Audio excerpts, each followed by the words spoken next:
Mga idol, nakabantay ba mo anang bukid sa Likdanaw mga idol? Kana sa una mga idol, kanang bukid sa Likdanaw idol. Kanang maay sapa diha nga murag kawa-kawa idol. Ibantog na sa una idol nga daghan daghan kay ng isda diha idol.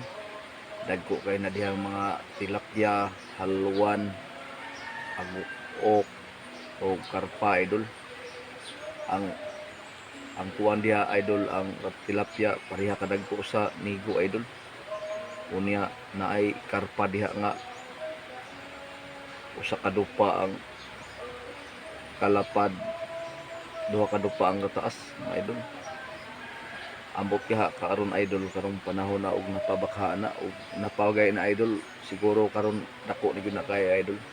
Kay kada dihang tubiga idol, kanang kuan sa Likdanaw, tubig sa Likdanaw naglinaw na ni sa idol. Mura siya nagporma na siya idol og gitar idol ba, murag lawom kay na idol.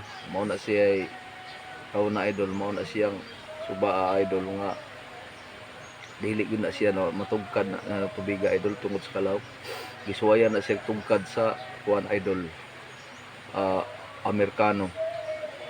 Wala gyud makalampos ang Amerikano ana sa bonbon sa ilawom idol. Inig ngadto nila sa ilawom idol, ilan na siyang gigamitan og kuan idol kanang makaginhawa sila.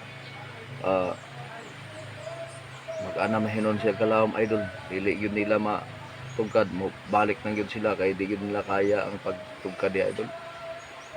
Mao na siya kuan mga idol, mao na diha ang mura siya og pusod sa dagat idol nga pinakalawom yun kayo, pero tabang ra na siya nga tubig.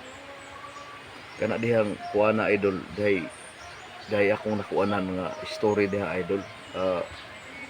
Dahay manag pari idol nga kung pari sila, gusto sila nga mamundawg ana siyang tubiga kay dagko lay kayo ang halwan, tilapia, karpa, mamundawg si idol. Pero sa sulti sa ila kunong apuhan diha anang tubiga diha mga idol, dili kuno da diha mukaon ng isda og mga paon-paon nang kanang mga isda nga ipaon kanang wate, dili mo kaon idol.